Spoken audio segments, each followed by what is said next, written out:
जैसा कि सभी लोग जानते हैं, आपदाओं के बारे में हम लोग गतिविधि करते हैं और आपदाओं से बचने के लिए कैसे बचा जा सकता है इसकी तैयारी भी करते हैं।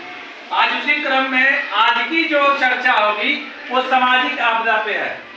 सामाजिक आपदाएं क्या है? मतलब बहुत सारी कुरीतियां समाज में व्याप्त है जो किसी भी आपदा से कम नहीं है। आज उसी पर हम लोग क्रमशः चर्चा करेंगे, जिसमें बाल अधिकार आएगा, बच्चों से छेड़छाड़ की गतिविधियां आएंगी, छेड़छाड़ की बहुत सी घटनाएं होती हैं, बाल विवाह आएगा, शिक्षा के अधिकार अधिनियम के बारे में चर्चा करेंगे, बाल श्रम निषेध के बारे में चर्चा करेंगे। सबसे पहले हम बाल अधिकार को जानते हैं।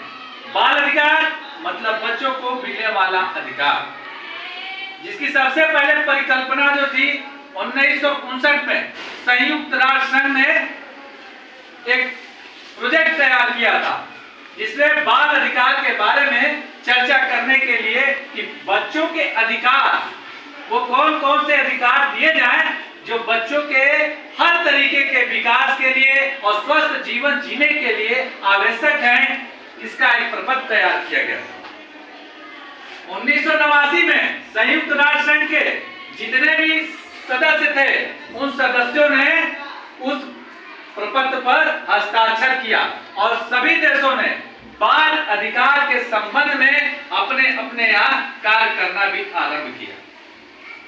बाल अधिकार बच्चों के सर्वांगीण विकास पर बल देता है।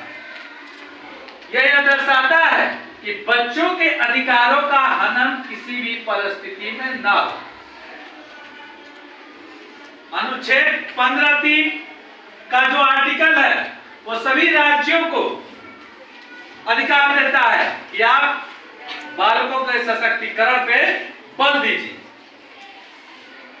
अनुच्छेद 39 बच्चों की स्वतंत्रता पे बल देता है और हमारा ही आर्टिकल जो है संविधान का अनुच्छेद 21 जब मौलिक अधिकार आप पढ़ते हैं तो 21A में ये जोड़ा गया कि बच्चों को शिक्षा का अधिकार दिया।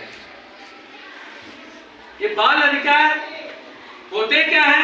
तो यदि बाल अधिकारों की हम लोग चर्चा करें तो उसमें शिक्षा का अधिकार है, बच्चों को स्वस्थ रहने का भी अधिकार है, मनोरंजन और खेलने का भी अधिकार है,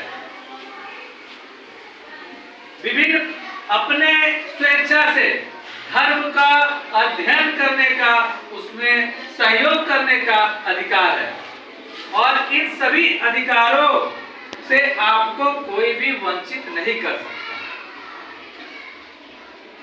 यानी खेल कूद भी आपका अधिकार है, पढ़ना भी अधिकार है, स्वस्थ रहना भी अधिकार है, जिसके लिए आप देखते हैं आपका समय समय पर स्वास्थ्य परीक्षण होता रहता है या देखते हैं ऐसे कार्यक्रम भी सरकार चलाती रहती है कि बच्चे जो है स्वस्थ रहें।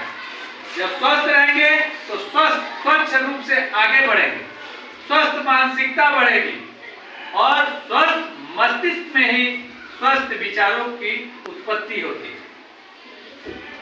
हमारा जो ये शिक्षा का अधिकार अधिनियम है, जितने भी शिक्षा नीति बनी 68 में बनी हो, 1986 में बनी हो या 2005 का राष्ट्रीय परिचर्चा जो कार्यक्रम है NCM नेशनल करिकुलम फ्रेमवर्क 2005 या हम 2009 की बात करें शिक्षा अधिकार अधिनियम जो यह कहता है कि 6 से 14 आयु वर्ग के बच्चों को कम से कम सभी जगह निःशुल्क और अनिवार्य शिक्षा दिया जाएगा।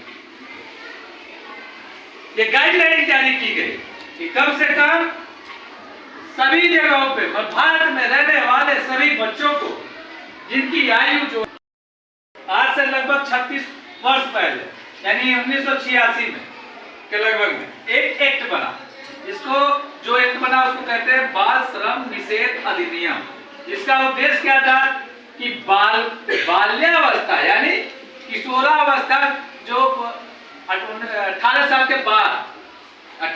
के बाद के बच्चे हो तो उसको हम बाल श्रम निषेध में नहीं लेते हैं, लेकिन जिनकी आयु 18 साल से नीचे हो उनसे यदि कोई काम लेता है इसके इसके संबंध में गाइडलाइन जारी की गई। उसमें यह था कि 14 वर्ष से कम उम्र के बच्चों को काम पे नहीं लगाना, यानी 14 साल के कम उम्र के बच्चों को काम पर लेकिन इसके साथ ही एक गाइडलाइन और बनी थी कि 15 साल के बच्चों को यदि कोई काम पे लगाता है, बाई चांस उनकी आर्थिक स्थिति ऐसी है और यदि वो कहीं काम पे लगते हैं तो उनको फिटनेस प्रमाण पत्र डॉक्टर से बनवाना है, यानी डॉक्टर ये प्रमाण पत्र बनाएगा उनकी जांच करने के बाद कि ये बच्चा जो है काम करने योग्य है, इसको कोई दिक्कत नहीं है, तब वो कर सकता है। लेकिन 2016 में एक संशोधन हुआ बाल श्रम निषेध अधिनियम में। 2016 में संशोधन होता है जिसमें 1986 के बने इस संशोधन को रद्द किया जाता है, इसमें कुछ संशोधन कर दिया जाता है। जैसे क्या किया जाता है कि 14 साल से कम उम्र के बच्चों से किसी भी प्रकार का काम नहीं लिया जाए, जबकि 1986 में जो बना था उसमें काम करने की थोड़ी बहुत अनुमति दी गई इस विशेष परिस्थितियों में। क्या कि आप चिकित्सा प्रमाण पत्र बनवाएंगे, आप और गाइडलाइन जारी की गई थी। एक और चीज जोड़ा गया कि बच्चों से रात में काम नहीं लिया जाएगा।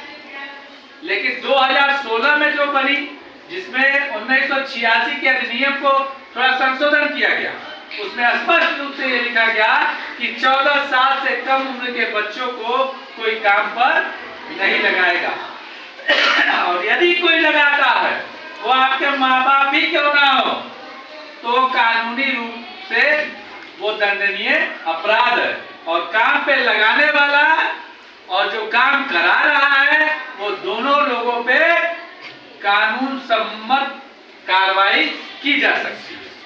तो 14 साल के बच्चों को किसी भी परिस्थिति में काम पर नहीं लगाना है जिसमें आप सब लोग आते हैं, क्योंकि हम लोग प्रारंभिक शिक्षा ले रहे हैं 1 से 8 और 8 तक के बच्चे जो होते हैं वो 14 साल के नीचे के ही होते हैं।